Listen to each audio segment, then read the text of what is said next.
அன்பார்ந்த இணையதள நேயர்களை மீண்டும் www.qcrc.in என்ற இணையதளத்திற்காக நியூஸ் தமிழ் செய்தி அறிக்கையில் உங்களை சந்திப்பதில் பெருமகிழ்ச்சி அடைகிறோம். இன்று 11 மார்ச் 2009க்கான முக்கிய செய்திகளை தற்போது பார்க்கலாம். இன்று ஹோலி பண்டிகை இந்திய முழுவதும் கோலாகலமாக கொண்டாடப்பட்டதாகவும் ஒருவர் மீது ஒருவர் சாயம் பூசிக்கொண்டு மகிழ்ச்சி வெள்ளத்தில் ஆட்டம் ஆடியதாக தகவல்கள் வந்து கொண்டிருக்கின்றன. இதற்கிடையில் புதுடெல்லியில் பாரத பிரதமர் திரு மன்மோகன் சிங் அவர்கள் ஹோலி தீபத்தை ஏற்றி வைத்து கொண்டாடியதாக தகவல்கள் வந்து கொண்டிருக்கின்றன. ஜப்பானை பல ஆண்டுகளாக பூகம்பம் என்ற ஒரு நோய் இயற்கையாக ஆட்டி படைப்பதைப் போல பாகிஸ்தானை செயற்கையான முறையில் தீவிரவாதம், அதன் பின்னு அமெரிக்கா ஆகிய வலது இலது கரங்களாக அதனுடைய ஜனநாயகத்தை வேறு அறுத்து கொண்டிருப்பது பல ஆண்டுகளாக நடந்து வரும் செயல். அதனுடைய தற்போதைய தாக்கம் எதிர்க்கட்சிகள் அனைத்தையும் தலைவர்களையும் கைது செய்ய கோரி அதிபர் சர்தாரி துபாயில் இருந்து கட்டளையிட்டிருப்பதால் அந்நாட்டில் ராணுவ புரட்சி ஏற்படும் என்று தகவல்கள் வந்து கொண்டிருக்கின்றன. தமிழ் ஈழ நாட்டில் அத்துமீறி இலங்கை ராணுவத்தினர் உள்புகுந்து தமிழர்கள் கொலை செய்வதை நிறுத்த கோரி நார்வேவின் தலைநகர் ஒஸ்லோவில் அனைத்துலக பெண்கள் நாளான மார்ச் 8ஆம் நாளில் தமிழ் பெண்கள் கலந்து கொண்டு இலங்கை ராணுவத்தை எதிர்த்து கவன ஈர்ப்பு பேரணி நடைபெற்றதாக தகவல்கள் வந்து கொண்டிருக்கின்றன. ஜெர்மன் நாட்டின் தென்மேற்கு பகுதியில் ஒரு பள்ளியில் முன்னாள் மாணவர் ஒருவர் துப்பாக்கி சூடு நடத்தியதில் 10 பேர் உயிர் இழந்ததாகவும் 9 பேர் பள்ளி மாணவர்கள் படுகாயம் அடைந்ததாக ஜெர்மனியிலிருந்து தகவல்கள் வந்து கொண்டிருக்கின்றன. திபெத் பூமியில் நரகமாக சீனா மாற்றி விட்டது என திபெத்தின் ஆன்மீக குரு தலாய் லாமா அவர்கள் குற்றஞ்சாட்டியிருக்கிறார். தம் நாடு கடந்த வாழ துவங்கியதன் 50ஆம் ஆண்டு நிறைவை ஒட்டி அவர் நிகழ்ச்சியில் உரையில் இந்த கடுமையான குற்றச்சாட்டினை சீனா மீது திணித்து இருப்பதாக தகவல்கள் வந்து கொண்டிருக்கின்றன. ஒரிசா சட்டப்பேரவையில் இன்று நடைபெற்ற நம்பிக்கை வாக்கெடுப்பில் நவீன் பட்நாயக் தலைமையிலான அரசு வெற்றி பெற்றதாகவும் கூச்சல் கடும் குழப்பத்திற்கு இடையே நடைபெற்ற குரல் வாக்கெடுப்பில் நவீன் பட்நாயக் அரசு வெற்றி பெற்றதாக தகவல்கள் வந்து வருகின்றன. இதற்கிடையில் ஒரு எம்எல்ஏ சபாநாயகர் மீது சேரை வீசி எரிந்ததாகவும் தகவல்கள் வந்து கொண்டிருக்கின்றன.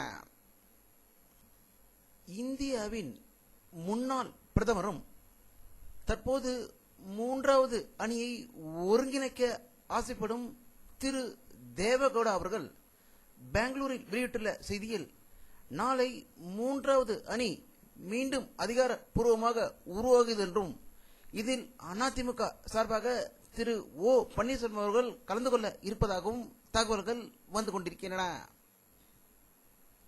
மேகாலய மாநிலத்தில் தேசியவாத காங்கிரஸ் கட்சி தலைமையிலான மேகாலய அரசு தன்னுடைய மெஜாரிட்டியை இழந்து உள்ளதாக ஷில்லாங்கிலிருந்து தகவல்கள் வந்து கொண்டிருக்கின்றன. இந்தியாவின் வடகிழக்கு மாநிலமான அசாமில் நடந்த போராட்டத்தின் போது நிர்வாணப்பட்டு தாக்கப்பட்ட மலைவாசி பெண் ஒருவர் அங்கு நடக்கும் நாடாளுமன்ற தேர்தலில் போட்டியிட போவதாக தெரிவித்திருக்கிறார். இந்த போராட்டம் 2007ஆம் ஆண்டு அசாம் தலைநகர் கவுஹாத்தியில் நடந்த இந்த போராட்டத்தில் அவர் கலந்து கொண்ட போது உள்ளூர் வாசிகளால் அவர் நிர்வாணப்படுத்தப்பட்டு தாக்கப்பட்டார் என்பது குறிப்பிடத்தக்கது. மதிமுகவில் அதிருப்தியுடன் உள்ள அக்கட்சியின் அவை தலைவர் திரு கண்ணப்பன் அவர்கள் இன்று பொள்ளாச்சி அருகே உள்ள தனது பண்ணை வீட்டில் தனது ஆதரவாளர்களுடன் தீவிர ஆலோசனைக்கு பிறகு மதிமுக பதவியிலிருந்து விலகுவதாகவும் அடிப்படை உறுப்பினர் பதவியிலிருந்தும் விலகுவதாகவும் சட்டசபை எம்எல்ஏ பதவியிலிருந்தும் விலகுவதாக கூறியிருப்பதால் தமிழகத்தில் பெரும் பரபரப்பு ஏற்பட்டுள்ளது.